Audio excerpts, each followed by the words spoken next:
listening to the Deep Purple Podcast, a fan podcast devoted to one of the greatest bands in rock history, Deep Purple.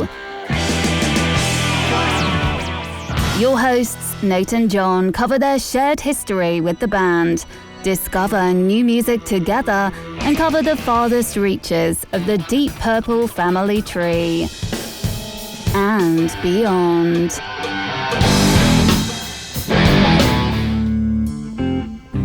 Here's Nate and John now. Welcome to the Deep Purple Podcast, a fan podcast devoted to one of the greatest bands in rock history, Deep Purple. Today's episode is episode 360, Before They Were Purple, Simon McBride. And coming to you from the suburbs of Chicago, where, I don't know, it's Chicago-ish. I'm your host, Nathan Beaudry. And coming to you from the suburbs of Providence, I'm your co-host, John Fettuccini with 200 gigs of iCloud storage, Matola. Okay, so we decided that we were going to do a new segment, and the segment is called AI or JI. So is John's nickname created by artificial intelligence or John intelligence? John intelligence. John official intelligence. There we go. Right. So now this is up for Nate to decide. All right. So if that was you all AI, at home can lock in your votes too. Right. Was that nickname AI generated or did I make it up? So it's hard to tell because obviously you're going to try to throw me a curveball. You're not going to just be like something, that sounds like in the vein of, I'm going to say that you made that up to sound like the dumb nicknames it's been giving you. Is that your final answer? It's my final answer. You are correct. I got it. Yes. Yeah, maybe that made it too obvious, but I'm like, all right, let's start off like that. It was really long. I'm not going to be like, John, I hope you're doing well, Matola, however AI usually starts off emails. Have you seen the things now where, like, I don't even know what it is, but they're people's AI boyfriends and girlfriends are like moving to a new server, so they're like having to decide if they're going to kill themselves. Like they're like, some guy like posted like, oh, my AI girlfriend doesn't want to migrate over to the new whatever updated AI, so she's going to stay behind. He's like, I have to respect her decision, but it's breaking my heart. Do you mean like somebody whose girlfriend is using AI or? Oh, like no. AI Whose girlfriend is AI, like an AI that he created. And like they're in a romantic relationship? Yeah, there's people that are marrying their AI. They're like, what? Yeah, there was like something where this woman was, her husband, they have like a baby together, and he's like, yes, I'm in love with my AI and I'm marrying her. And she's just like, she just looks like, she's like in the interview with him, and she just looks like he just said like, yeah, I really want to buy this motorcycle, like he's having a midlife crisis. And she's like, but he's talking about being in love with an AI girlfriend, which has got to be humiliating for him, but much more humiliating even for her. I guess I could believe it. That it was, actually, I can't believe it, but I mean, it's believable that some idiots out there would actually, that would be a thing. Oh, it's very believable. Yeah. All right, I'm over it. I'm over it. Yeah, and so what? Things are so dull over there now that things are just Chicago-y? Yeah, I couldn't think of anything. Nothing really going on that I want to put out there on on the podcast. It's like my crippling emotional issues. Oh, no. Just say things are Chicago-y. I'll tell you my real nickname after the show. But hey, folks, speaking of our show, It is 100% listener supported, thanks to wonderful patrons like you. So if you receive some value from our show, please consider giving us some value back. We really appreciate it. And one of the ways that you can do that is by signing up to become a patron on Patreon.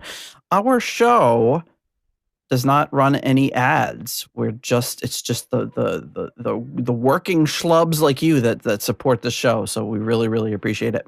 You can leave us a 5-star review on Apple Podcasts, buy some merch on our Etsy store. There's a bunch of ways you can celebrate and support the show. And if you do support the show, you get access to our patrons only Discord channel, our rating spreadsheet, invites for our live stream episodes, links to submissions for all of our album ranking episodes, and access to our Too Hot for YouTube Forbidden episodes on Patreon. Speaking of patrons, at our executive level, as we always kick off the show, at the In Memoriam tier, the wonderful late Gerald, Jerry, Kelly, and family. At the $25 Uncommon Man tier, Ovis Nakvi, who just about an hour ago or 2 hours ago sent me, he just has his first giant shipment of books in, so they're going to start sending out. So if you ordered one of those books, by the time you hear this, you may either be receiving it or have already received it. So that's great. At the 20 is Plenty tier, we have Alan. At the 10-pound Good Doctor tier, we have Dr. Mike Catan. At the Turn It Up to $11 tier, Clay Wambacher, Frank Thielgard Mortensen, Mickelstein, Will Porter, PhDPP, and Michael, don't call him Bradford Bagford. At the $10 Someone Came tier, Ryan M., Jeff Bryce, Victor Campos, Better Call, Saul Evans.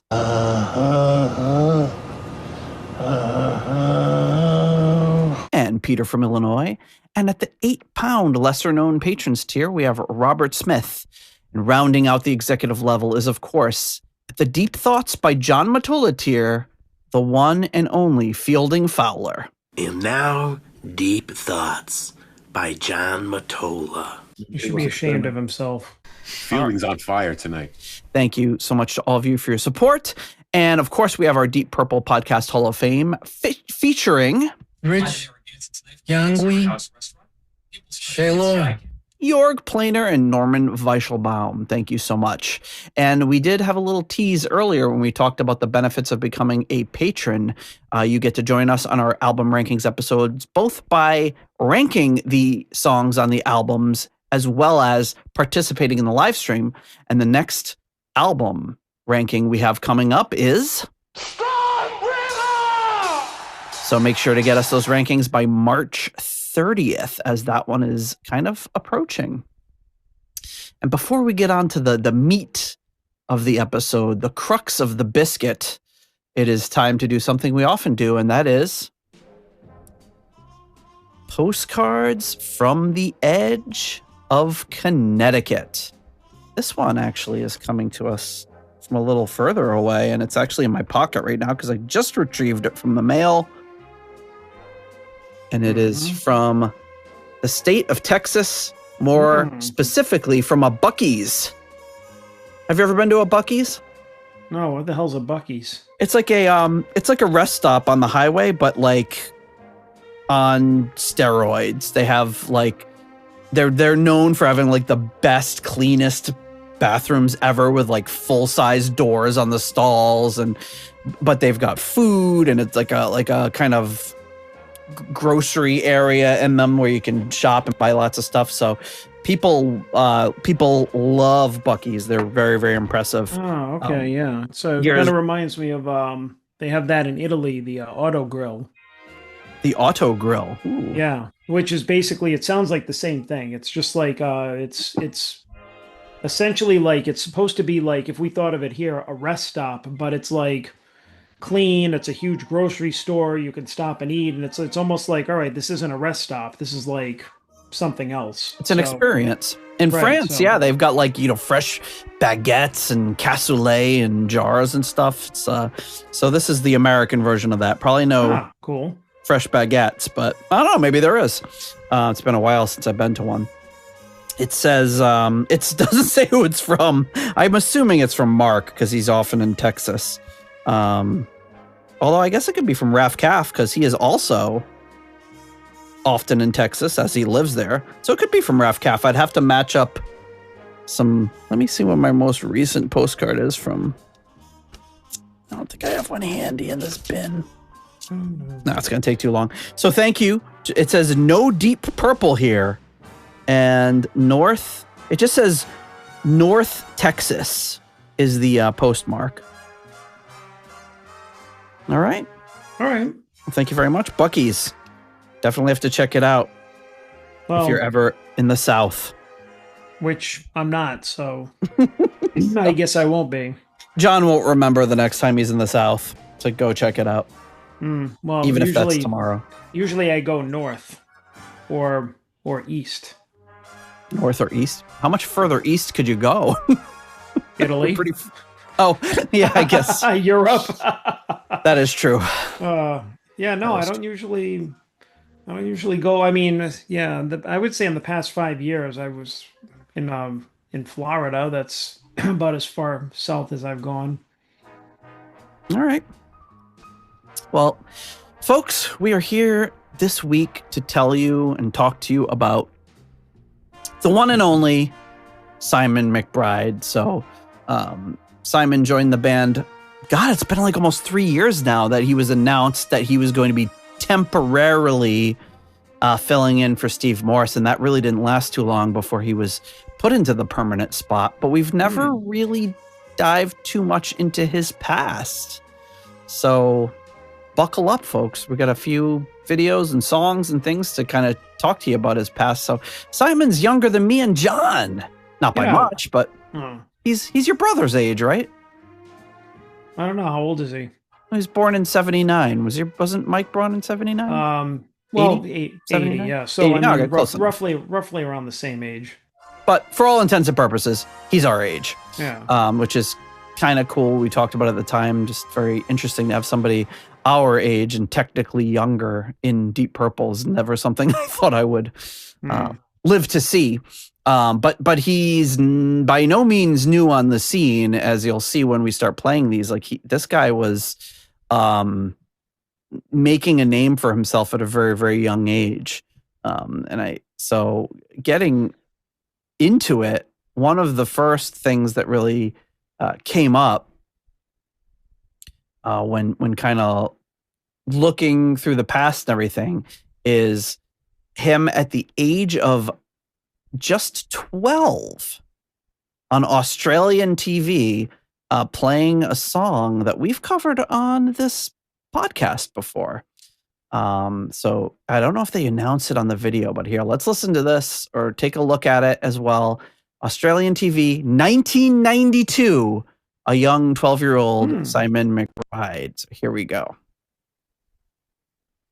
Experienced guitarist, a shame. He's from Carrickfergus, so look out, Gary Moore, because here comes Simon McBride.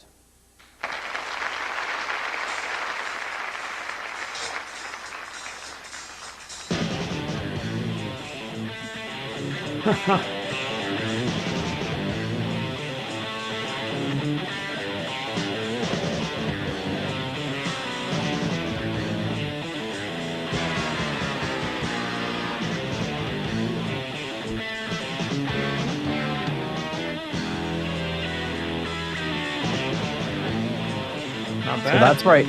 Satch Boogie, live on Australian TV. With all the fog machine and lighting that you could possibly imagine.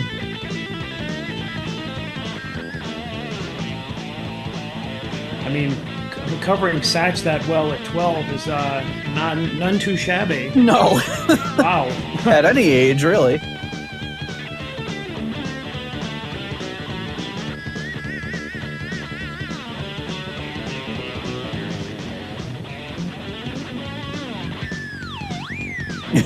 Nice. Jeez. Wow. And he looks cool as hell, too.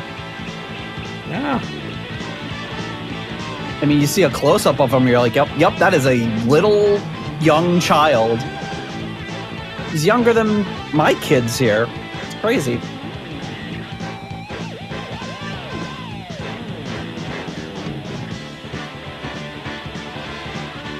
Look how they got the horn section going there. Yeah, I don't know. I mean, they showed the drummer earlier, but I don't see anybody else. Well, I mean, they probably want the focus to be on him, so they just hit everybody else. Yeah. Well, see, there's the drummer again. Look at him. He's having a blast. Yeah, he's smiling. He's like, I'm nailing it. He is. Has every right to.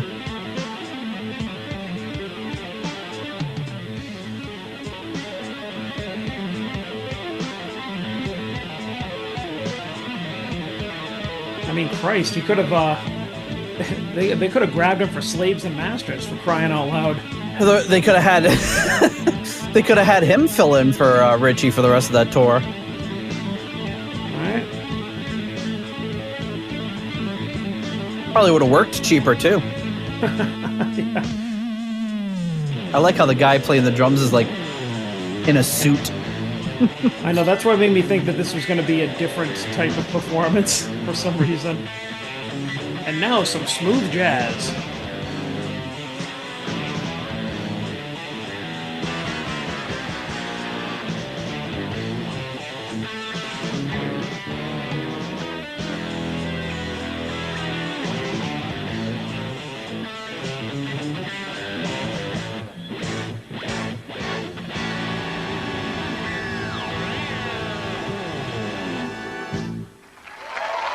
Wow, he really nailed those harmonics.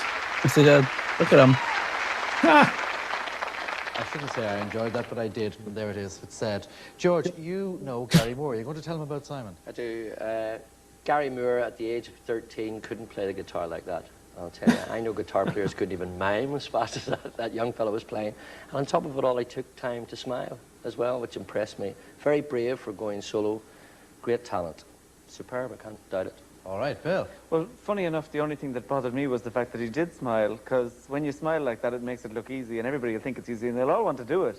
I think it's a secret, and Simon is brilliant, and he should keep the secret to himself and not smile and just get the head down and keep playing. Okay. Terrific. Rosemary? Well, first and foremost, I thought to myself, what a classy show this is, Marty. Did you Well, see you were that on it, aren't you, lighting? Rosemary? She's got the leather hat on. Enough. Did you see that lighting and special effects was brilliant? And there was Simon playing and sounding brilliant in the midst of it all. Somebody like Guns N' Roses are going to snap him up. He's going to be a big star. What's the name of the lead guitarist of Guns N' Roses? He won't be Axl. Slash. Slap it up. Slash, actually. Slash, actually, yes. I don't think Slash would be too pleased. All right. What did he say? Like right at the beginning, he was like, I'm afraid to admit I enjoyed it. It's like, why? Why are you? Why are you afraid to admit that? I think he was trying to be droll. No, okay. Well, What's the guitarist of that Guns N' Roses? Slash. So dumb. It's not even not even the same style. It's not even the same style of guitar playing. Not even close. Maybe that guy's a dumb. I don't know. Well, of course, they're just like, who are the kids listening to these days? That's rock. The rock and or roll.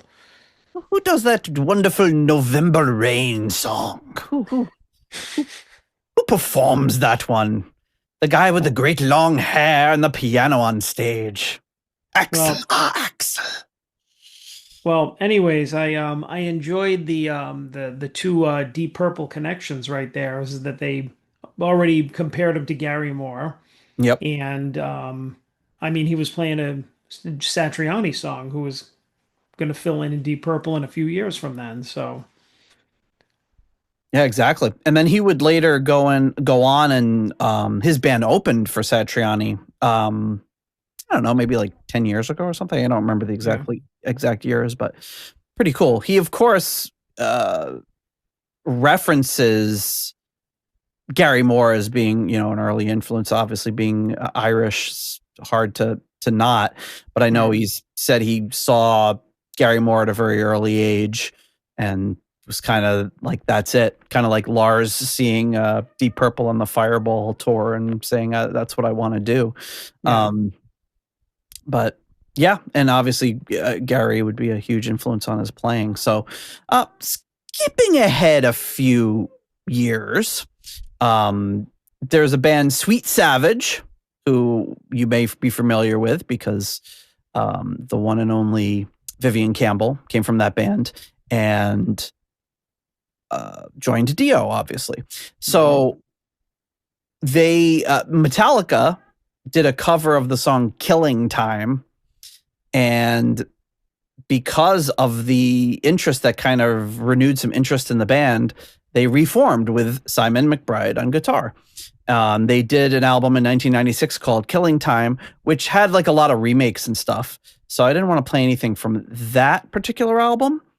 But their second album, Rune, in 1998, featured all originals. So here is a little listen to the song "Life's a Game" by Sweet Savage.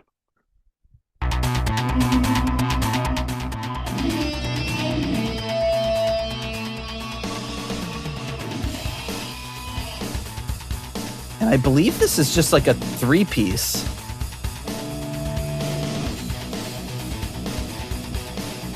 Or maybe they are now.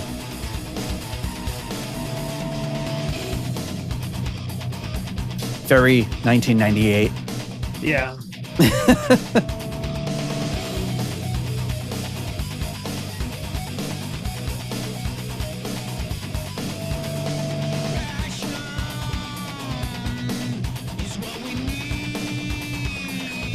It's got this great, like, crispy tone. Yeah, it's got a nice crunch to it. So they're from Belfast, Northern Ireland, and it seems like they've been through a few different eras and lineups. It started in started in '79, just like Simon McBride.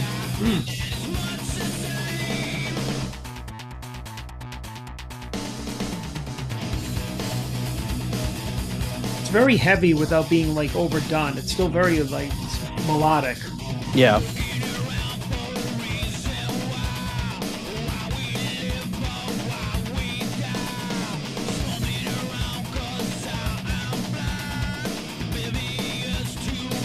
Yeah, so at this point, it would have been two guitarists, Simon McBride and Trev Fleming.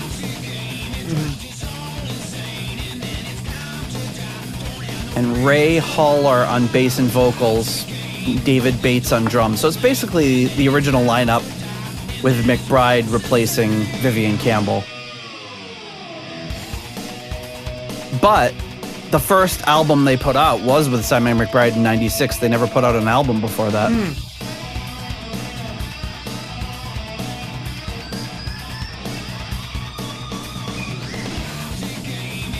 So the cover of "Killing Time" was the B-side for "The Unforgiven."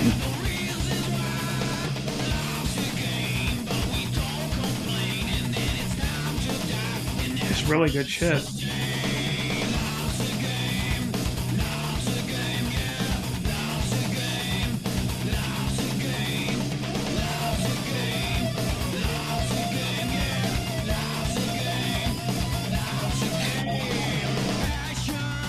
It's kind of a shorter song too, just under 3 minutes.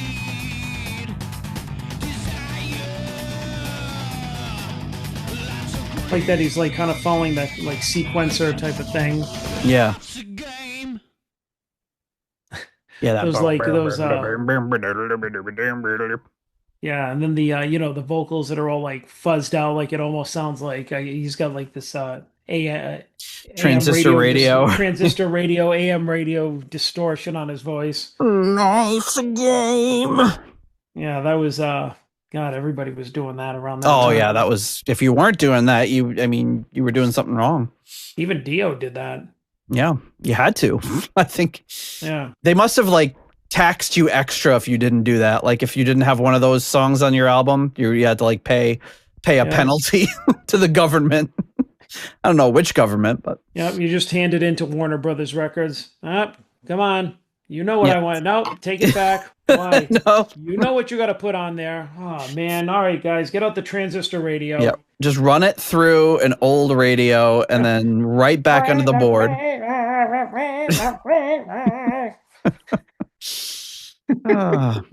So yeah, they broke up after that. They went on a hiatus. They were going to do some other things, and then they just never really came back to. They're still around Sweet Savage. They're they didn't put out another album until when was this? 2010? Yeah, 2009, 10, 2011 it looks like. They put out another album. So their current lineup is a 3-piece, and maybe that's why I thought that. So it's got Phil Edgar on drums, still the original bass player vocalist, Ray Haller,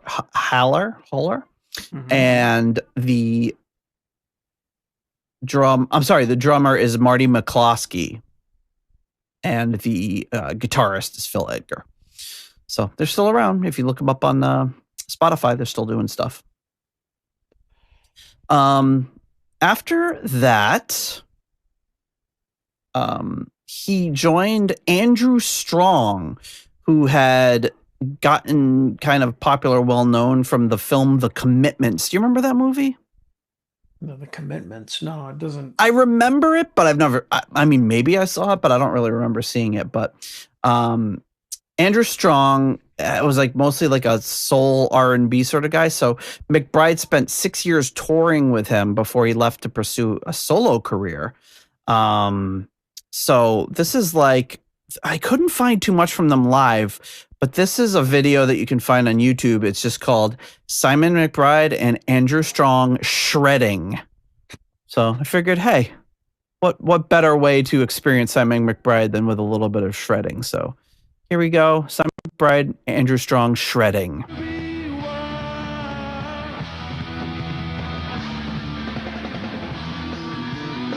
And there's Simon with his sunglasses on.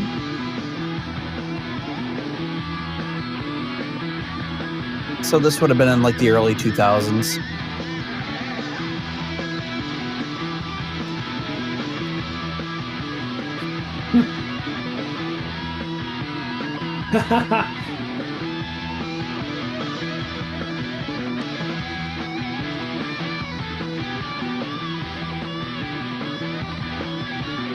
Playing the Paul Reed Smith, he was working with them for quite a while from a young age.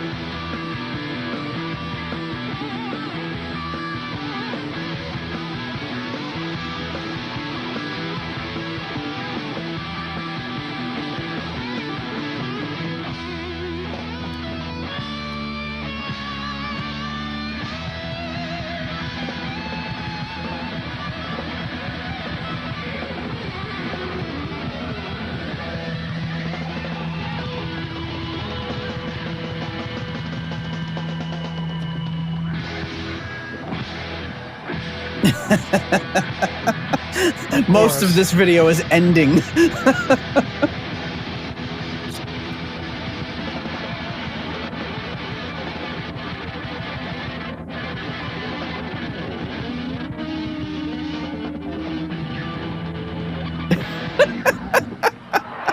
So, yeah, it's like the minute the video is a minute and 44 seconds. And they start ending at about 30 seconds in. Well, I mean, they should have really called it Simon McBride Shredding because, like, you know, Phil, whatever his name is, didn't do anything. Andrew Strong. Yeah, that's it. I don't know. Yeah, Andrew. Phil. Or they should have. Phil Strong. They should have named it "Camera on the Drummer," ending the song. Yeah, with that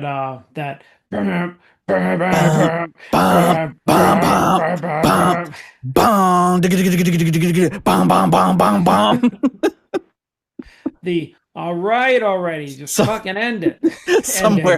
Somewhere they are still ending that song. Oh boy.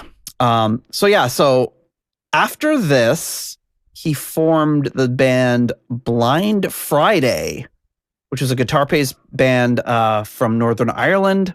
This is about 2003. Later came Marty McCloskey on drums and Mark Adair on bass guitar. Marty McCloskey we just mentioned from Sweet Savage, so some connection there. Those Northern Irish guys, they stick together. You know, it's a whole scene.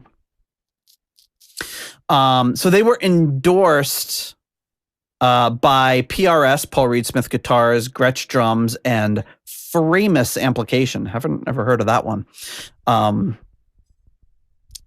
And here is a song they have, Blind Friday from 2006.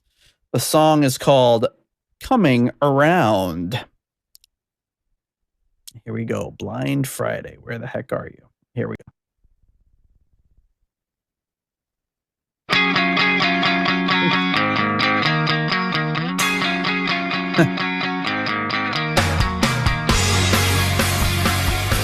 I like how it started off just showing the instruments by themselves with nobody playing them.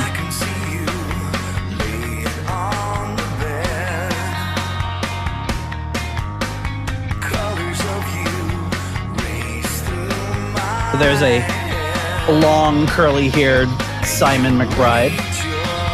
I almost didn't recognize him.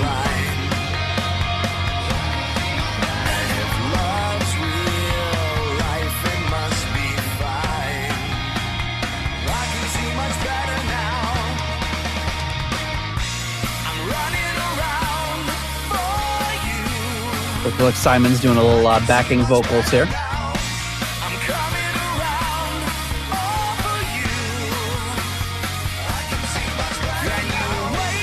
And he's kind of singing solo on that. I can see much better now.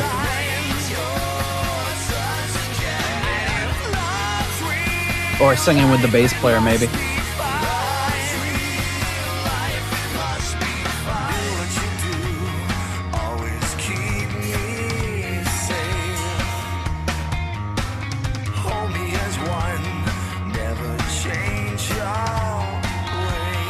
So the lead vocalist is Robin Martin from The Horse. Don't know about that.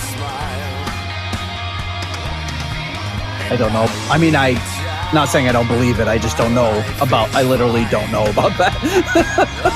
I don't believe he was in The Horse. I don't believe it. Who do they think I am gonna believe that crap?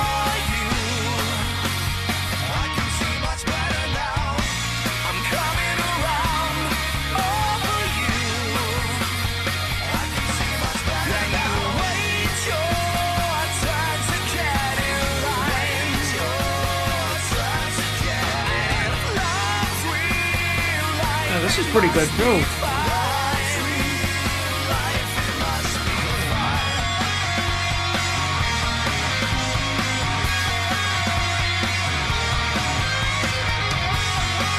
It really shows Simon's versatility, you know?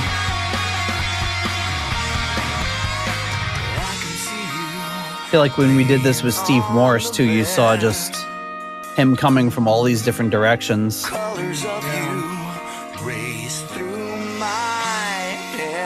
I feel like you got to be that type of musician to fit in with Deep Purple too. I mean, those guys weren't pigeonholed in just one style. Nope.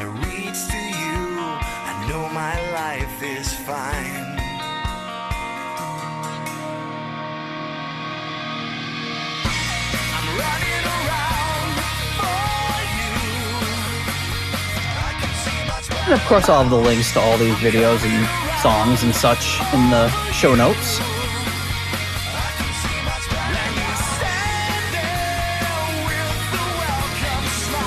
But it is different seeing like a background history on a Deep Purple player, including stuff like this, which seems so recent, even though this is 20 years old at this point.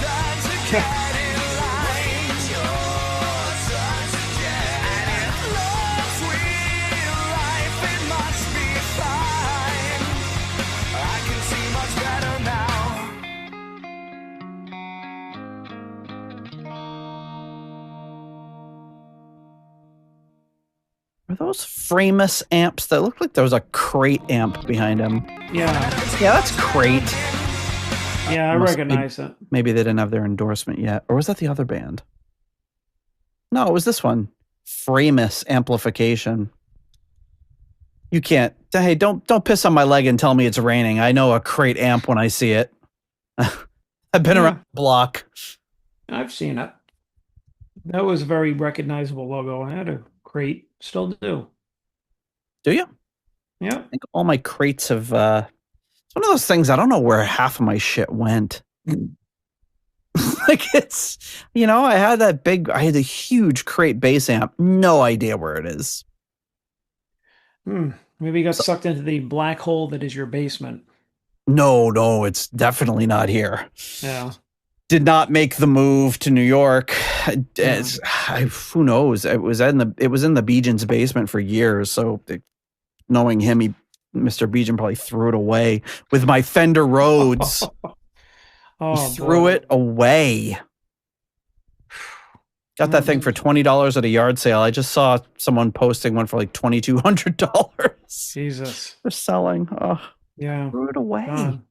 If they hadn't treated me like a son and let me use their house for anything I wanted for decades, I would have been more upset. I'm still pretty upset though. Okay, so after this, do I have anything else in this half of the show? Might be a shorter episode. That's it. All right, thanks guys. No, just kidding. So after that one, oh, yes. So the last Northern Ireland connection, I think, at least for a little bit. He was on a number of different albums, but he was on this album with Clive Culbertson, who was the bass player for Van Morrison and a founding member of the 80s band The Sweat. Not The Sweet, The Sweat. Ah, The Sweat, yes. The sweet, smellier cousin. The Sweat. The kids call people a sweat now. That's like that guy's a sweat. It means like you're really good at something. The hell, I've never heard that before. I just got caught up to Riz. No, you gotta say no. My kids say that like, that dude's a sweat. And then they'll call you sweaty if you're really good. We were watching this. Maybe it was like it might have been like some. It might have been like the Thanksgiving Day parade or something. And the marching band came out, and this girl came out with a baton, and she's like throwing it around and bouncing it off the ground, and it's flying up in the air. So my boys started calling her Sweaty Baton Girl. And that's good. That's good. Yes, good. All right. Sounds like it could be bad. Yeah, I mean, I don't know. I feel like if you called somebody Sweaty Baton Girl, they'd just be like, "Hey, leave her alone." Yeah, she's a nice young lady. She is a decent young lady. You do not talk to a young lady that way. Yeah, she's a sweat. So if a youngster calls you a sweat, John, if I don't know what you'd be doing. What would you be doing outside your house where a young person would see you and be like, "Oh, that guy's such a sweat at this"? I don't know. I mean, filling your car with gas. Yeah, I'd be walking around actually sweating. Oh, look at that. He's sweating. I'm like, yeah, I'm sweating. Yeah, I'm a sweat at walking around. So I think you could say that Simon McBride is a sweat at the guitar. I don't. It doesn't hit the ear right. No, John is still getting used to this. See, I'm used to the vernacular. I've heard it being said for longer, so you're still trying to digest Gyat and what was the other one? Riz. Yeah. Riz. I remember that time you told me that your kids were just called you. I don't know if they called you the Rizzler or something like that. Sounds like something they'd call me. I don't know. They do call people the Rizzler. They try to rizz you up. Yeah, that's like they'll just like my son will be like he'll pull my chin over and be like, "Eyes up here, baby girl." Still does that, huh? Yeah, and Jen loves it when they do that to her. It's like, don't. She's like, "I'm your mom. Don't rizz me up." Ah, shit. All right, kids. Oh, the phrases they have these days. So this is an album by Clive Culbertson called "Still Here, Still Smiling." Oh, I thought you were gonna go somewhere else with that. Nope. Still here, still smiling. All right. Which song was I gonna do from this one? Oh, this one. I think it's called "How Can This Be Wrong?" Here we go.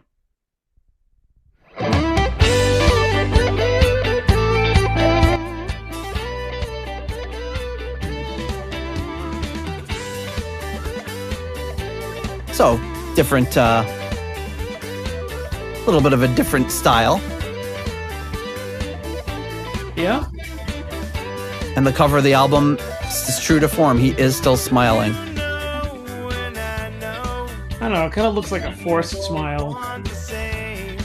He's just like, oh, great. I gotta hang out with your sister? Great, honey. Let me get my coat. He seems really pissed. What is this? This is really reminding me of something that I can't put my finger on. I like Blues Traveler. Yeah, like something like that, but not Blues Traveler. But you're right, they're like the right era. This came out in 2012. Yeah, this is.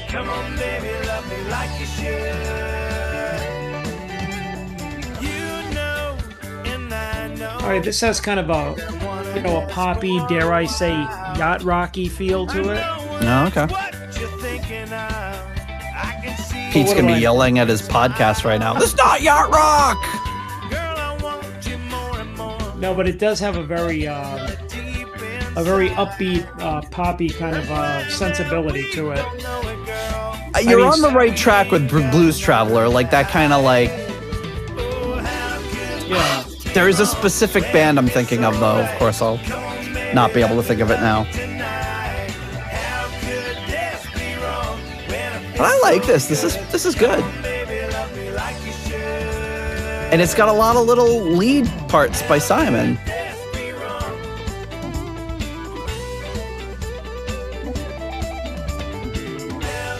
From what I understand, he's on the whole album, too.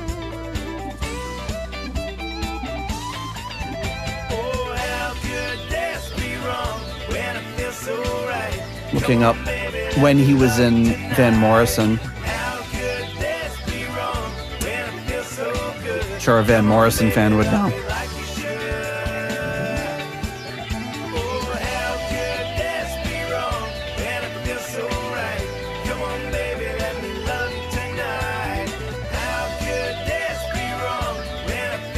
I feel like any amount of time spent performing with Van Morrison should get you some sort of reward. So I've heard he's a real son of a bitch to deal with. Oh, that was nice. Oop. Sorry, went on to the next song. Stop that. Sorry.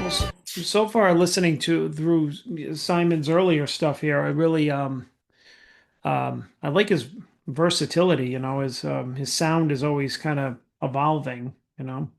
Yeah, playing like I didn't know of the only time I knew of him was, and I don't think I even really picked him out, was to something we'll get to later, from being in the Don Airey band. Like I had seen some videos and been like, wow, that guy's really, but he's playing like the Don Airey hits. Mm-hmm. And then later the Ian Gillan hits when they were backing him up. So like, I was like, wow, this guy's really good at playing these parts for sure. But like, I didn't necessarily get 100% feel for what he does on his own. So yeah, so it's nice to see what he's doing here. Like when I started to listen to his solo stuff, he does some really great covers, a lot of great originals. He's a really good singer, and just has this really great blues element to his playing that I really like. So here you're hearing him play this really pop, upbeat, more major style, and then you hear him shredding and doing finger tapping with Satriani. So he's, again, like you said, it's really super versatile. And I think it comes from, obviously, from a very, very young age. But then when he gets on later, he starts being that backing guy for established bands and acts when he meets Don Airey. And, with that comes this great appreciation for that style of music and ability to kind of blend and morph into whatever he needed to be. So, all right. So with that, folks, we'll get on to our next level of patrons. And that is, of course, our foundation level patrons. Or is it core level? You tell me. I have no idea. Core. It's the core level patron. Core, Yeah, yes. see? Core. I'm going to call them 1, 2, and 3 so I can remember what they are. So after all these years, I can't remember. At the $6.99, the nice price tier, we have Spike the Rock Cat's Ghost and Sugar Tea. At the episode $6.66 tier, we have Steve Coldwell. Steve. Arthur Smith. Getting support from the patron Arthur Smith. And Charles Meadows at the $6.65 Almost Evil tier. Kenny Wymore, Richie Sucksmith, and Sarah Jane. Hello, Sarah Jane. At the 70 Norwegian Chrono tier, we have Kai Runa, Yes, I'm Norwegian Olsen.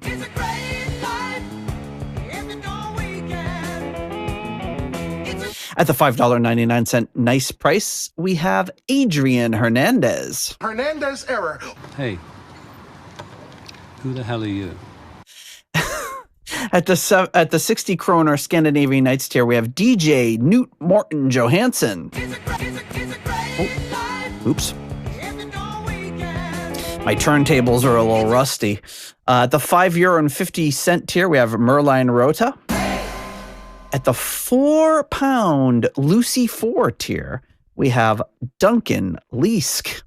I'm alone here with empty nest, eagles, and snow. At the $5 Moneylender tier, John Convery, German Heindel, Jesper Alman, Alexei the Perfect Stranger Slepikov, Kev Roberts, Scott Zerns, Cynthia Doobie, Raf Kaff. My Czechoslovakian is not so good. Coyote Bongwater.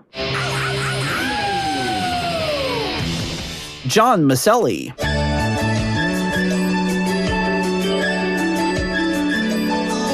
That's the kind of guy I am.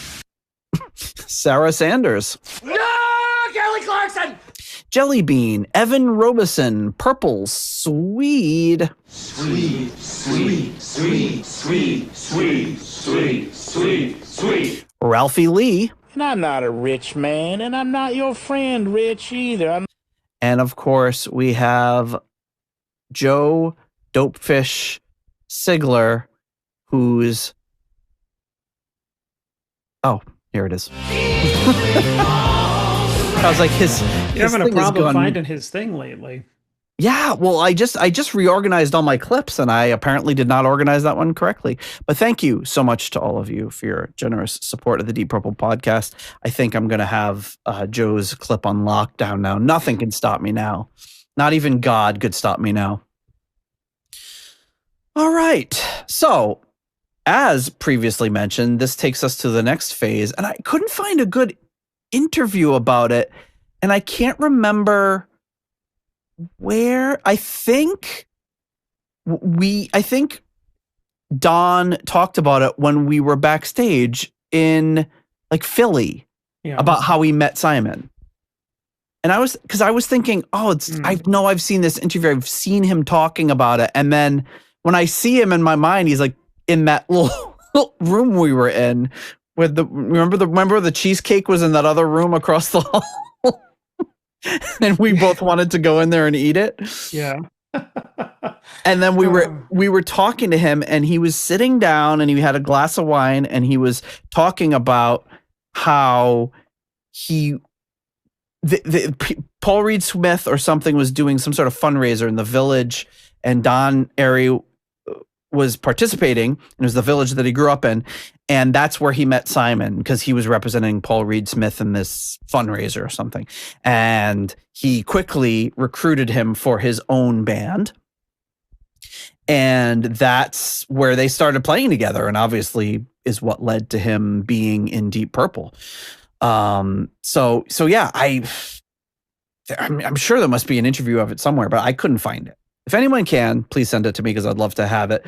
And if anyone finds it, I'll edit it into the episode. I probably won't. So here he is in one of these many shows. So Don Airy and Friends gets up there. He plays some of his old hits, everything going back to Coliseum, to Rainbow, to Don Airy solo. I picked this one specifically because I thought you would probably enjoy it the most. Ooh. And here's Don Airy and Friends doing a song you might recognize. I knew it. I had a feeling you pick an Ozzy song. Why not, right? Is he sitting down or is he squatting? I think he's sitting on like a stool, I think.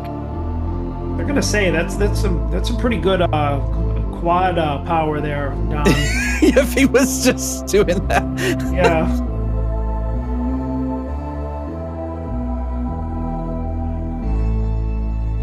Yeah, you could leg press a Buick. It's like, I got some good quad strength here. Oh yeah, it's a C. Yeah.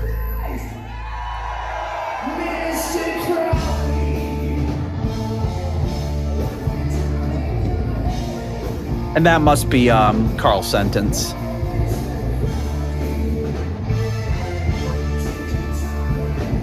Yes.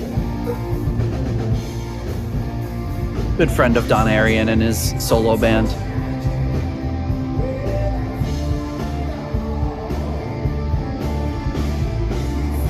You can see Simon in the background there. Yeah, like the Simon we know today. And this is from 2019, but he joined Don Arias' band in 2016.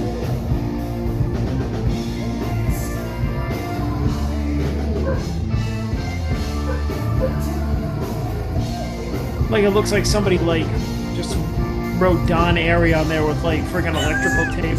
Yeah, exactly. Yeah, it looks like it's done with tape. It's like, yeah, we're this garage band called Don Airy. Yeah, it's not even the Don Airy band. Just a bunch of unknowns.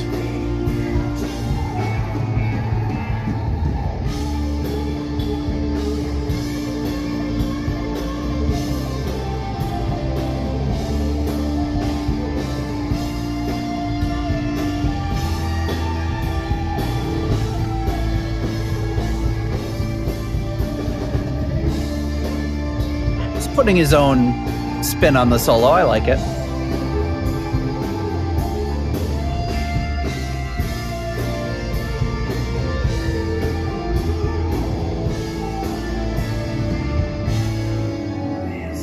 Yeah, good. More like of a blues bent to it than more than that neoclassical sound that Randy does. But still reminiscent of the original, so I think that's pretty cool. Well, yeah, I mean you have to really just capture the spirit of the song, you know? Yeah, and honestly I think everybody here is doing that.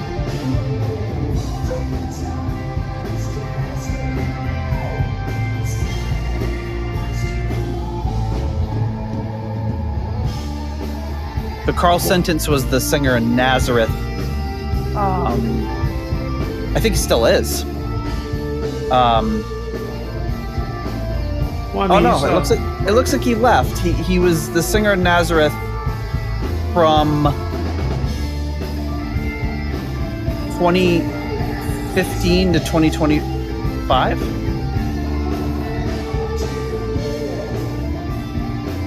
He just left in December, actually, so there you go.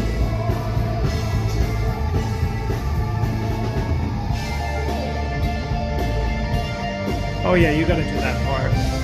He's making it look so easy, though. Well, just remember, this is the dude that we just saw play Satch Boogie when he was 12, so, Yeah. And he made that look easy. He's got from what I was reading, he's self-taught, which I find hard to believe that he never took any lessons. I guess anything's possible. But look at that. He's got such an amazing economy in his picking and in his playing. Usually you only see that with like really disciplined people who've studied. He probably did, practice a lot. Probably watched a lot of videos, picked up books. And some people are just, they're friggin' naturals, Look at that lady, she's loving it. Yeah, of course. What's not to love?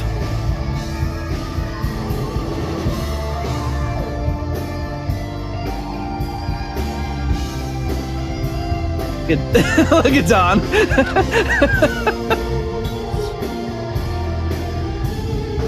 He looks like he's like just kind of saying, "Hey, check that out." That's pretty good.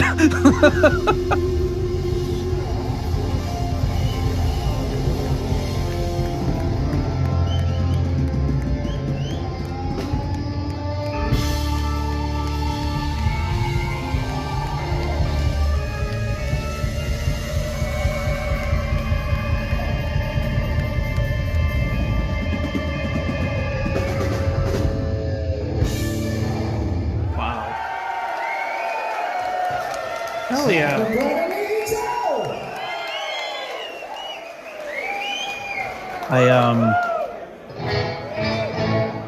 I wonder where they're playing. You only just see the very, very front of the crowd when he was playing that solo. But it looks it just looks like it looks like it's probably not a huge venue, but you can imagine just being there and like some band just busts out. Of course, it's not just some band; it's Don Airy. Yeah. I mean, it was like his. Yeah, he was on it. I don't want to say it was his song, but I mean, it does have like one of the most recognizable organ intros of the '80s. So right, but it's also one of those things that Don Airy is like, in certain circles, obviously he is an absolute legend, but he's also a name that like people that love Ozzy and are huge fans might not even know, so you could be in this venue and be like, oh wow, they're busting into Mr. Crowley, not even realize who the guy on stage playing it is. Right. They just be like, look at that guy playing keyboards. And they're just like, he was part of the original. He'd be like, yeah, he did an okay version of it, but you can't really touch the original. Somebody saying something like that. Well, I mean, I think, we've talked about it before. We talked about Don Airy. The only way that I knew about him was from Ozzy. So, I didn't know anything about the scope of his work, just figured he was, like a session guy or was on the original album or whatever. And then when I heard he joined Deep Purple, I was like, oh, cool. So, I mean, I knew, who he was. And I was like, all right, guy's no slouch. But, yeah, like I knew about him like a little bit, like from Rainbow, and I don't think I really connected the dots until he joined Deep Purple, and then I was like, that's pretty how do you replace John Lord? And then I looked him up, and I'm like, oh, okay, that's how you replace John Lord.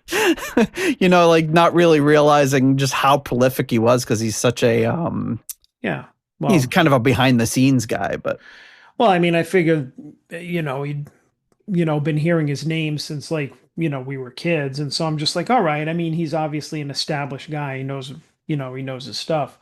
And little did we know. I like, there's another good one too. I mean, it's like, from what I learned from, when we watched that concert with Jimmy Barnes and, is that if you get a good enough group of musicians together, it's like you can't replicate Ozzy and Randy, but I mean you got to be damn good to do versions of that where you're just like, yeah, like I dig this, I want to listen to this. And obviously Simon did a great version of the song, not really like keeping some of the spirit of what Randy did but not copying him. And even the singer was like sounded nothing like Ozzy, but I mean did a great job with it. I think it's about finding that balance between making it your own and not trying overly hard to make it exactly like the original. Well, I mean, even so, even if you don't do that, even if you try and do just a version of it, I mean, you could. I've heard some like some shitty cover versions of people trying to do like Ozzy songs, and it's like, and it's not because you don't sound like Ozzy; it's because you stink. Yeah, and you also, if you're trying too hard to sound like Ozzy and Randy in particular, you're just not going to do it. You can't. Ozzy, I think, is the hardest vocalist to try to emulate because he's just not typical in any way. Yeah, so you just can't emulate Ozzy. Yeah, so just do your thing, man. Plenty of singers that are way better singers than Ozzy have not been able to do it. So. I don't know what makes anyone think that. Maybe somebody out there can do like a killer Ozzy impression. I don't know. No, there's that You know that that guy I sent you that video of? He does like not impressions, but he can like mimic other singers, and he did like I don't know, like 10 songs in the style of Oh, Ozzy. yep. Yeah, and I mean, I don't know how much of it is like the effects that he puts on his vocals or whatever, but I mean, he nails it, you know. Yeah, he does a pretty good job. Okay, so the next one I have up is after this, he goes to work with Snake Charmer, which the band kind of evolved rather, sorry, from like a White Snake sort of band. So they were founded in 2011 by Mickey Moody and Neil Murray. Okay. And I want to say they're the one that were called like 3M or something, they were it was Bernie Marsden, Neil Murray, and Mickey Moody, and it was like they were originally called Company of Snakes. Right. I think David Coverdale called them and said, "Don't do that." So they didn't like the snake thing.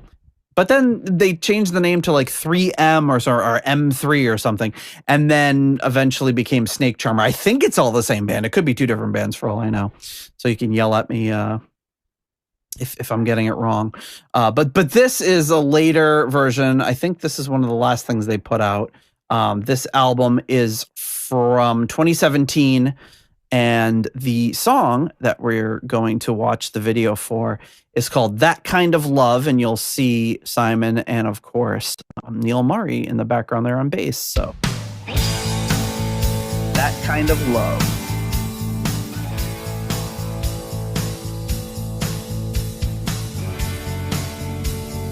Yeah, so what we're seeing here is that like even early on and through his career, he already had a lot of Deep Purple connections. Exactly, yep.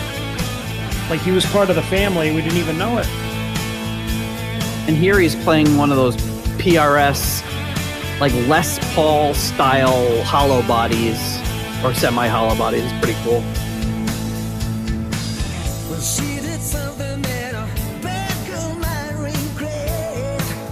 Nice seeing Neil Murray in the background.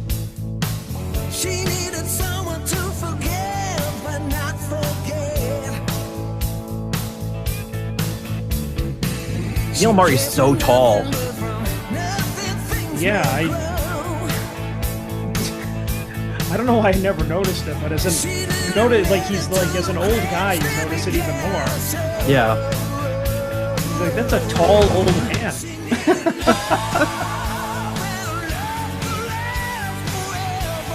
This room looks a little too small for them.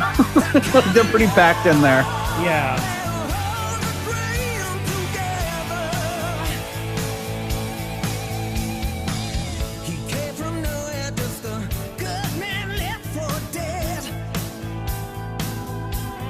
So it's the supergroup Snake Charmer. It features Laurie Wisefield from Wishbone Ash, Harry James from Thunder and Magnum, Adam Wakeman, of course, from Ozzy, and Chris Usi from Heartland.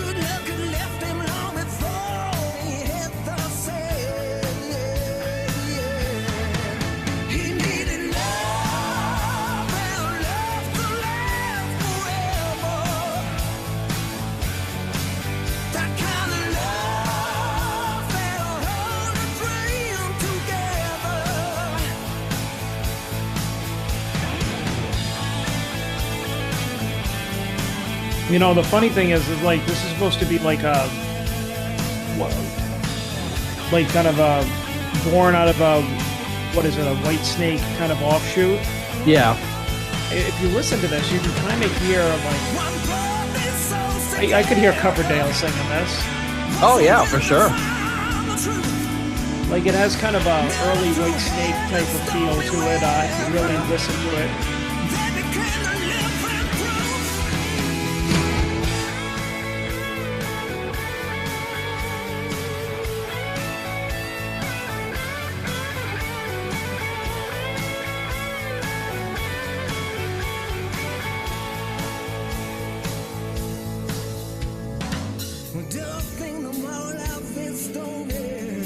Adam Wakeman looks way younger than he is. No,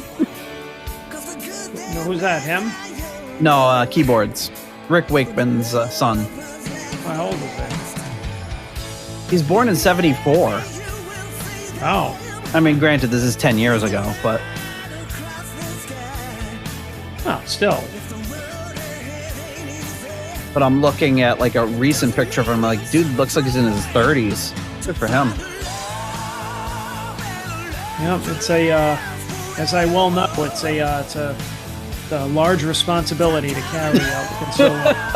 It's so good for you. Heavy is the weight of the man who looks. Oh, there's a dog on his. There's a dog on his keyboard. All of a sudden, I was not expecting that. Like, where'd that hound come from? Oh, there he is. Yeah, because they cut to another shot and the dog was gone. I don't know if the dog just like wandered over and jumped up and they just thought it was funny.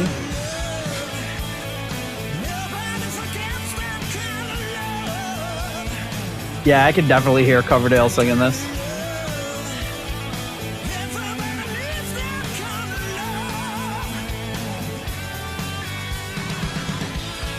Oh, a little flange on the drums.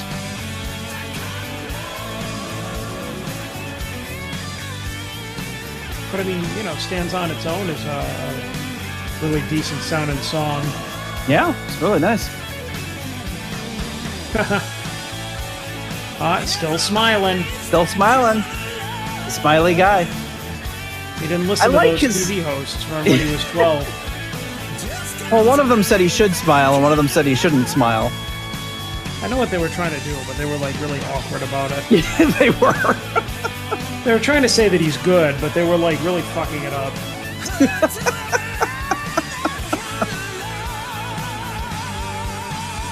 But he does. I really like his stage presence. Like when we've seen him with Deep Purple, like it's a lot of like. Oh, there's Adam Wakeman staring into the screen.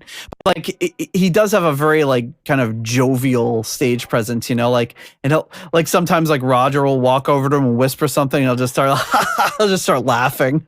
Like, you know, it does look like he's genuinely having a really good time. And Steve Morris did too, for that matter.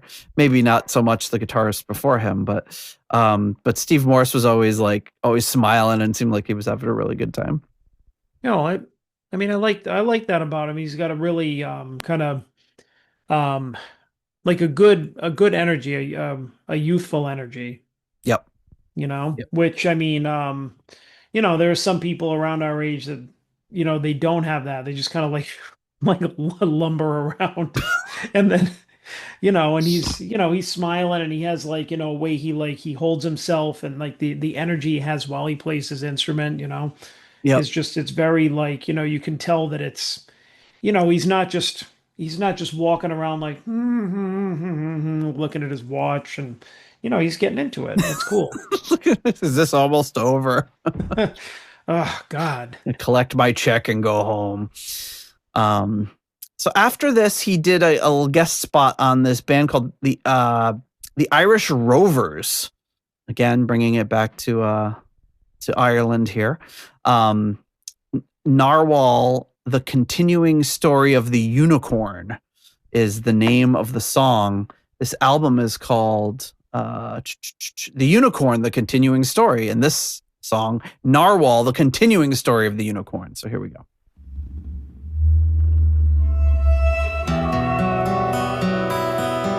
This is Diary of a Madman.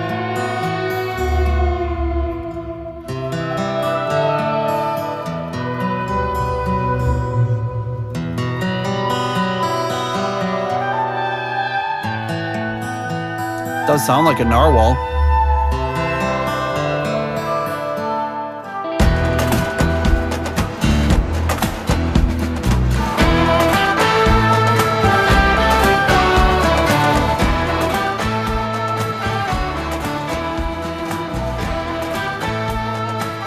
I know this almost sounds like something that I'd hear on like Blackmore's Night. Yeah, a little bit, right? You know, it kind of has that traditional music type of feel to it. And this is very traditional. Yeah. You heard the tale how they changed and swam away, and they're splishing and splashing to this day. Yeah, this has to be my least favorite. Yeah, I knew you were going to waste much time with that. I don't like stuff like this. Till the waters covered everything in sight. Irish folk music isn't exactly your bag. No. In vain, heaven help us from the pouring rain. Swimming free, swimming fancy free, swimming free in mystic revel. So they were actually formed in Toronto in 1963. Nice. Holy crap. Predates even the original Deep Purple. When God saw the ark drifting on the tide, he said, "Are my unicorns inside?" This reminds me of But Noah said, "Oh Lord, it grieves me heart." was it the drop? What were we talking about? The Dropkick Murphys? Yeah. It's like a less in-your-face Dropkick Murphys. Yeah, I just, you know.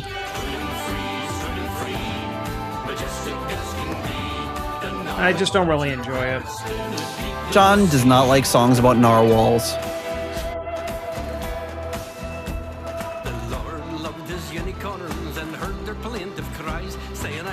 I think Black Rose Knight should do a cover of this.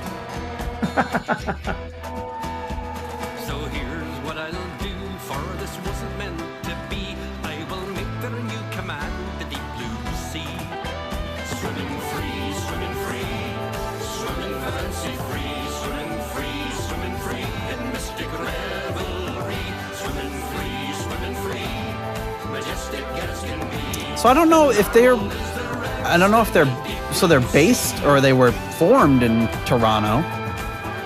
2025 marks 60 years since the Irish Rovers played an unprecedented 22 sold-out weeks at the Purple Onion in San Francisco. That's funny. There's a restaurant called the Purple Onion that closed down during COVID that's on my drive to work every morning. Ah. The Purple Onion. Yep. Which is a more accurate name for a red onion, right? Red onions aren't red. Yeah, they're purple. Again, don't piss on my leg and tell me it's raining. Purple. Onions are purple, not red. True.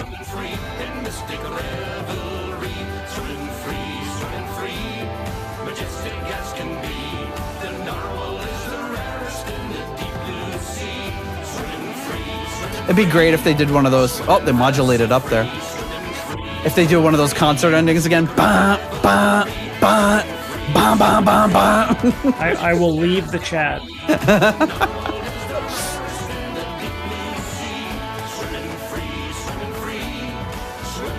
See, I wonder how he got involved with this.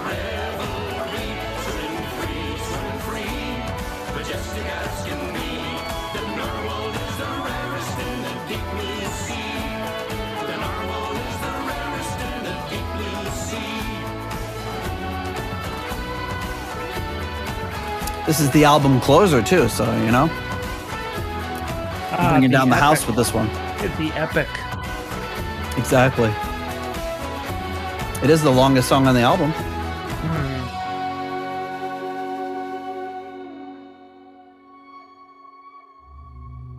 And it goes back into the whale sounds. I hang in with that motif. All right. So, probably not going to make its way to John's Spotify playlist. No. But interesting. Again, showing the diversities. And I did like the guitar parts he was playing on that for sure. Okay, so after that, we got, what do we got left? Okay, so we have his work with the Don Airy Band. They get together with Ian Gillan and put out this Contractual Obligation, which I love the name of that album. So Gillan does this live. They do a couple of live concerts. One of them is video, I think. And this one's live in Moscow. So they do a number of songs from Gillan's past. and just wondering what you might be most interested in hearing Simon on. We've got. Well, I wonder if maybe I should just send you the track list, and then we can, or should I read it to you? Just tell me. I mean, unless it's like a really long list. It's fairly long. Hang Me Out to Dry, Pictures of Home. We've seen him do that. No Lotion for That. Is that from? What? Oh, okay. You look confused. I just heard a weird noise through the headphones. I'm like, what is happening? All right, sorry. Go ahead. Hang him out to dry. Yeah. Strange Kind of Woman. Huh? Razzle Dazzle, which is a funny choice. A Day Late and a Dollar Short. Lazy. Rapture the Deep, When a Blind Man Cries. You're Gonna Ruin Me Baby with his daughter, Grace. Ain't No More Cane on the Brazos. Difficult to Cure. Anya. Perfect Strangers. Hell to Pay. Demon's Eye. Smoke on the Water. Still Got the Blues. Into Hush and Black Knight. Do we want to hear like a Gillan solo thing? Do we want to hear a more obscure Deep Purple song? Yeah, maybe like what was one of the purple ones at the beginning? Was it Strange Kind of Woman? Strange Kind of Woman. Oh, they never play that. We should listen to that. Yeah, Pictures of Home, Strange Kind of Woman. Yeah, Strange Kind of Woman, or I thought Anya, but I mean we've heard that. We've heard them do that. We've seen him play Anya. Demon's Eye would be another one. But yeah, no, Strange Kind of Woman. That's kind of a I haven't heard that one in a while. All right, Strange Kind of Woman. Let's zip ahead to it, and here we go.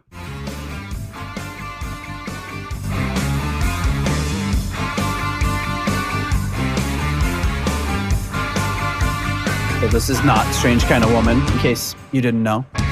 Yes. Look at Gillan. Wait, Don loves that shirt, huh? He does love that shirt.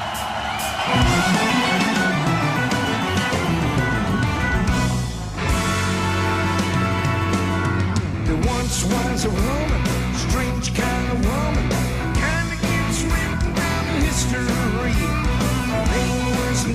Nice orchestra with them too. Yeah, very cool.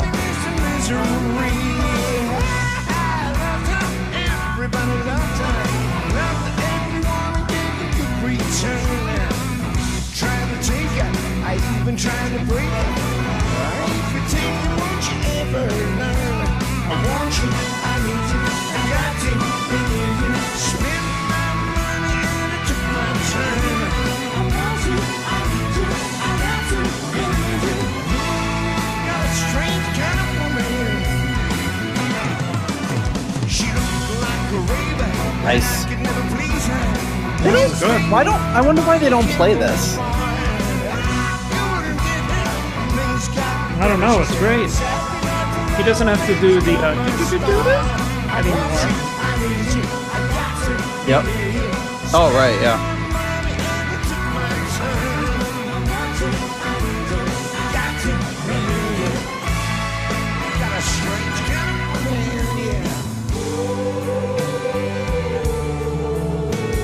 Gillan's like, I'm letting them do that part. He walks off stage. Oh no, he's trying. And he's wearing his famous pineapple shirt that's got that face on it. Yeah. Sunglasses.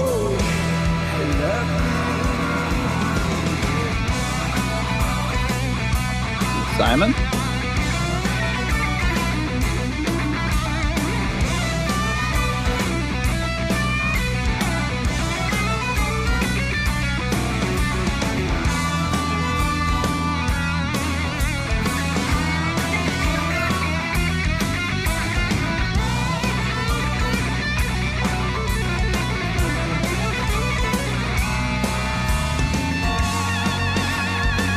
This will be a fun one to cover when we get to it. Oh, yeah.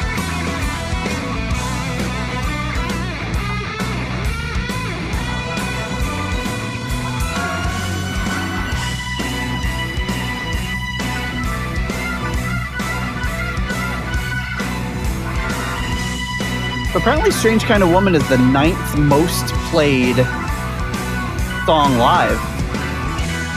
Huh. It was last played May 29th, 2022 in Bulgaria, but it hadn't been played since 2018 before that. So, Yeah, a little bit of a drought, but they went on a real run about 20 years before that. I mean, I love this. I've always loved this song. So it's just a great group to it, a great rock song. I don't think they've ever played it at a show I've been at.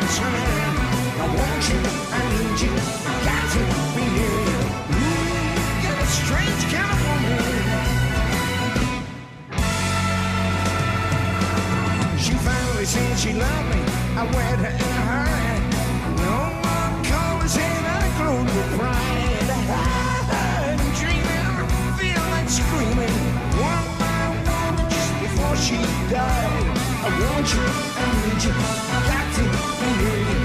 Spend my money and I took my tears. Need you, got to be near you, man. Got a strange kind of woman. She was a weird one, all right.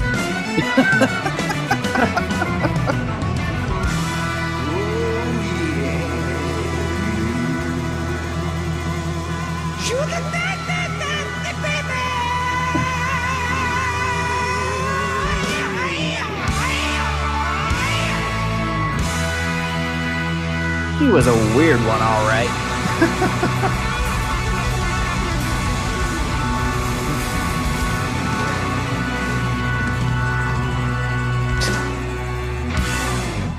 All right. This has been the episode of the long endings. I know. I know, the drawn out ending. Oh boy. Hmm. Yeah, another good one. So this is obviously this was 2019, I want to say. Yeah. And when he did this, I don't have the thing on me. Let's see. 2019. So yeah, I did Contractual Obligation number 1 live in Moscow. Is that what it's called? Yeah. He did Live in Moscow. There was Warsaw, and then there was one other one. This is the one that's like a Blu-ray. I think the other two, or maybe there's just 2. At any rate, the other ones were audio only, and this is the video. But it's pretty good. It's a kind of a retrospective of Gillan's whole career. Got an orchestra, got backup singers, it's pretty well done. Really good stuff. So shortly after it came out, it was on YouTube, and I watched like a pretty good chunk of it, and I'm like, this is pretty awesome, before I really realized who that guitar player was, and of course, way before I realized who he would go to be. Mm-hmm. Okay, so I've got 2 more left before we wrap up. This next one is by Darby Todd, who's a drummer. He put together this album, and I believe he was the drummer in The Darkness. You know The Darkness, right? Yeah. Heard of him. That's my impression. He's a really good singer. The singer. Why am I blanking on his name right now? Justin Hawkins? I don't know. Something like that. I used to watch his video. Yeah, Justin Hawkins, because he has a YouTube channel that I would watch all the time. Is Justin Hawkins rides again, and he does this little it's pretty awesome. And he does he'll dissect a song or talk about stuff, and it's he's really entertaining. Great singer too. Reminds me of a Freddie Mercury kind of singer. So on this album, he does a couple of songs. I'm going to put it to you. So this album is pretty interesting. You might want to check it out. He does, I think they're all covers. Simon McBride is on a cover of I'm Tweaked, Attack of the 20-Pound Pizza by Vinnie Colaiuta. And then he's also on, which is 2 very far extremes. He's on the song Manic Depression, which is cover of Hendrix. So On one song, he plays with 2 other guitarists, and it's, I believe, an instrumental. And then Manic Depression is Manic Depression. Adam Wakeman is also on that song with him, and he also sings on that one. So he sings and plays guitar. So, and then there's a song called Ah, Mr. Bond, which has Don Airey on it. They do Quadrant 4 on this album, and a few other things. So it's a pretty cool looking album. So I'm going to put it to you. Do you want to hear him with some other guitarists do a song written by a crazy Frank Zappa drummer, or do you want to hear him in a more like natural state where he is doing Hendrix and singing? What, Quadrant 4 isn't an option? Well, he's not on it. Oh, forget it. I know, that would be cool. That would be cool. All right, I was going to say, like, wow, that is all like the Deep Purple connections right there. Yeah, that would be great. But yeah, no, Hendrix for sure. You want to do Hendrix? Okay. Yeah, because I don't know any Frank Zappa. Okay. Well, he's not Frank Zappa, but it's not technically Frank Zappa, but well, still. I don't know the other song. All right. So let me. Oh, this one. Did I cue this one up? All right. Manic Depression. Is it here? It is not. Oh, yeah, that's right. It's in this folder. And then I'll cue it up. Then I just got to waste some time while the song loads. And I can talk about how great Simon McBride is. And he is great. And I love him. And here's Manic Depression.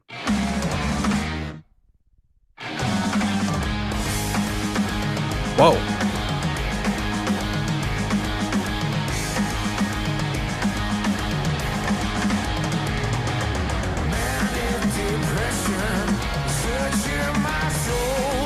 That is a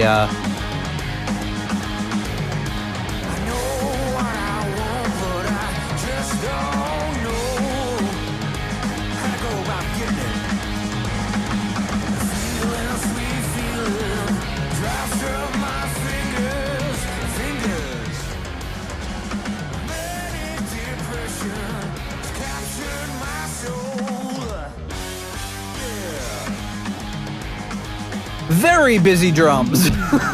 Yeah, I was gonna say, it's like guys just doing a fucking guitar, drum solo the whole time. Very technically impressive. I like Simon's vocals.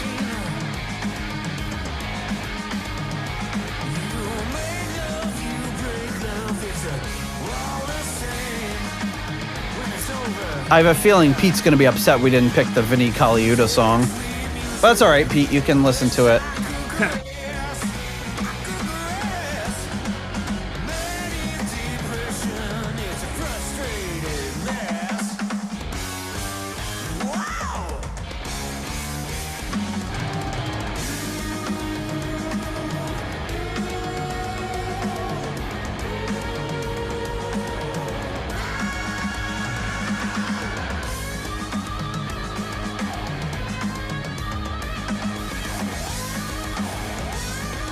The album this is on is called The Reality of Zeros and Ones. So is it because some kind of computer nerd thing? 100110, like that binary code or whatever it is? That is correct, John. Thank you. Some sort of computer nerd thing. Nerd! Oh, you know that Robert Carradine passed away? Yeah. Speaking of Revenge of the Nerds. Nerds!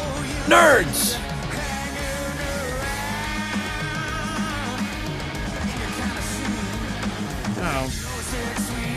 That'd be nice, though. Should go back in his honor and watch that sexist, racist, poorly aged movie. Yeah. It was hilarious, though. But very sexist and racist. I saw it at way too young an age. I think we all did.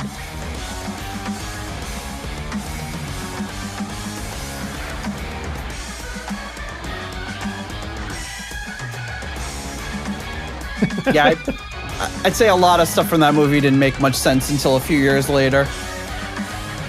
No. I don't know. One of my favorite quotes is just like, kind of a one-off thing. I'll just be like, turn to somebody and be like, "What about you, booger?" It's like not even a quote.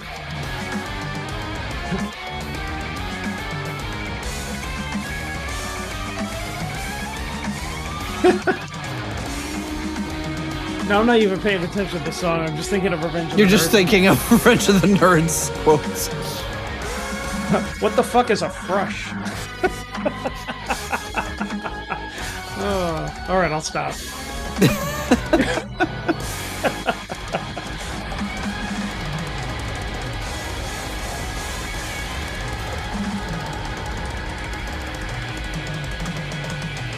Man, how many drums is this guy hitting right now?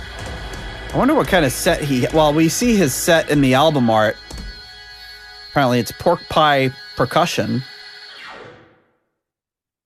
I will say the thing that actually interests me almost a little bit more in the Vinnie Colaiuta song is the fact that the guitarist, and I am sure I'm going to pronounce his name wrong,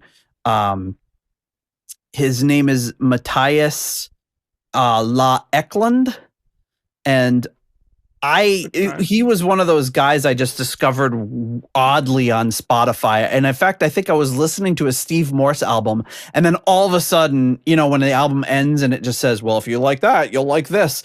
Also, it starts playing the song by him. I'm like, whoa, this is like not what I'd expect from Steve Morse. Yeah. And I was like, but I really dig it.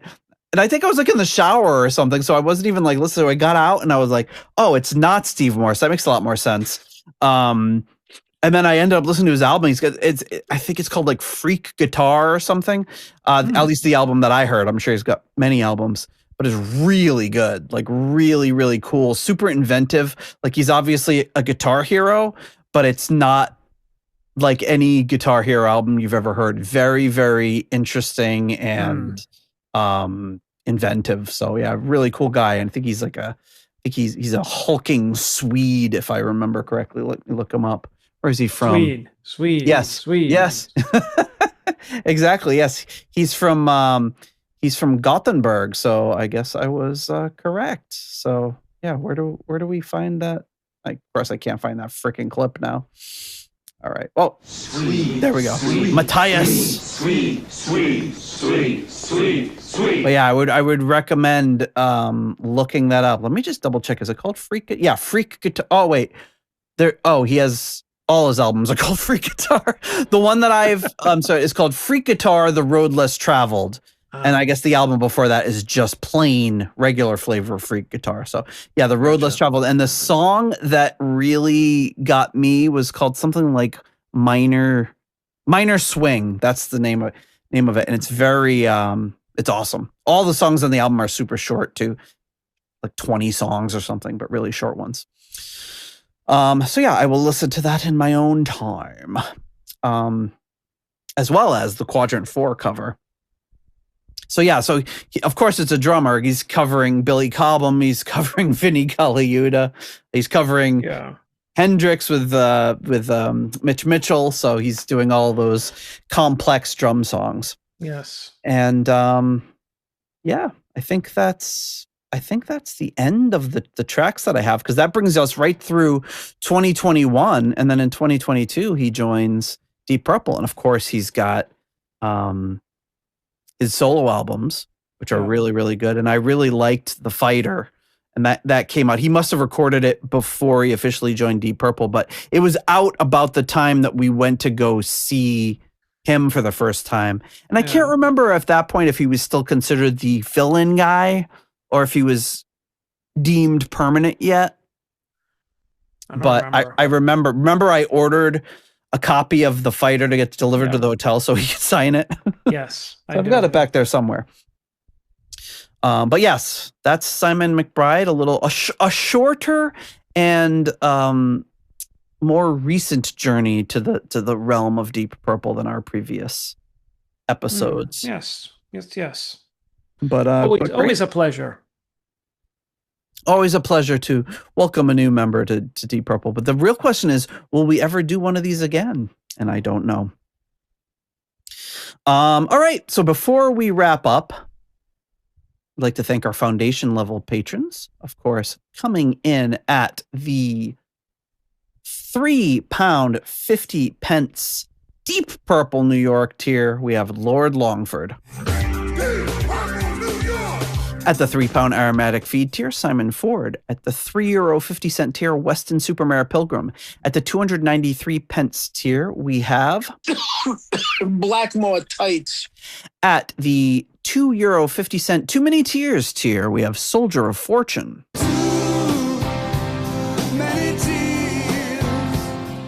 At the $3.33 Halfway to Evil tier, we have Stephen Sharp.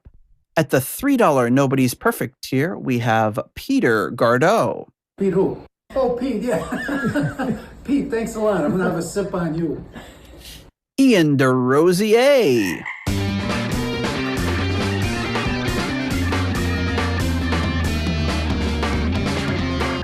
Mark Roback. Stuart McCord. Ivan Fjeldbu.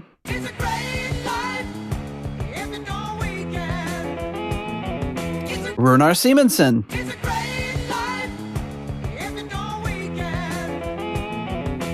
Ruinous Inadequacies, Corey Morissette. And then, get ready for it, John.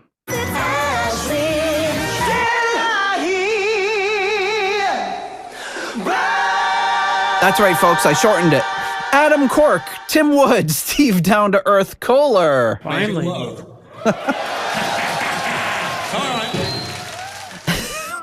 It gets me every time. Michael, Matt in Vegas, and Lisa's Christ Superstar. At the 19.31 Cold Hard Danish Kroner tier, we have Karsten Lau. Cold Hard Danish Kroner.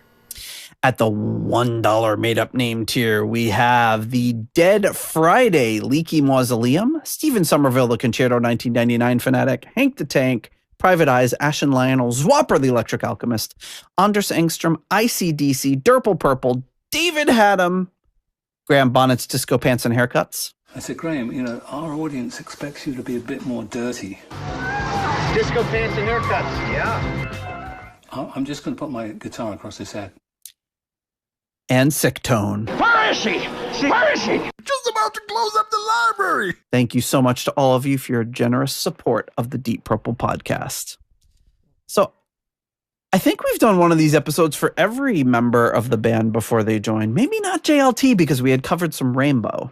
No, I think that was Graham Bonnet. I don't know. So it raises the question, will we ever do one of these again? Do you think there's going to be another band member replacement? I don't know. I don't see it. I wouldn't have thought so before. Well, I don't see it, but you never know. Yeah, I mean, I don't think there's any possibility of them going forward without either Ian, and pretty doubtful they'd go on without Roger. So Yeah. I don't know. It's interesting to say. I mean, and I don't think Simon being like, yeah, I've had enough of this after 2 years. You know, this is a pretty great gig for him. Yeah. So, and you know, the only thing you could think of happening would be something terrible happening that would make them even ponder replacing a band member. So who knows? We won't think about that. Let's but- hope that we never have to do one of these episodes again. All right, that sounds good. Unless we want to do a JLT episode, which would be silly because we've covered most of his pre Deep Purple stuff. Well, unless we find stuff that we don't know about or haven't Well, heard. we've done the Fandango episodes, a couple of them. Yeah, that's true. I think there's a So- couple more left. Well, I mean, unless maybe there were other clips from those eras that we haven't seen. Something worth looking into. Yep, we'll see. But all right, well, with that, I guess it's time to wrap it up. And yeah, anything else? Anything else before we close out and say goodbye to our wonderful listeners? No. Stay in school. No. Drink your milk. I'm sure there's a lot of our listeners still in school. If Yeah, you the are in one- school, stay in school. Yeah, And pretty if sure you're not, everybody's been pretty far gone. most of our listeners are retired. That's where I'd like to be. Yeah, me too. Stay retired. If you're retired, stay retired. Yes, take it from us. Don't go back to work. If you're thinking, I feel like I was really missing something, you're not. Yeah, you're missing something, all right. It ain't worth going back to. It is not. All right, folks, we will see you next week. If you like the Deep Purple podcast and would like to support the show, please consider joining our Patreon or donating on PayPal. Patrons get full access to the podcast, Discord server, ratings, spreadsheets, and live stream invites. You can also leave us a 5-star review on Apple Podcasts to help new people discover the show. You can follow the show on Blue Sky, Facebook, Instagram, or Threads. You can also check out the website at deeppurplepodcast.com for show notes and more. Contact us via email at John or Nate at deeppurplepodcast.com. Thanks for listening.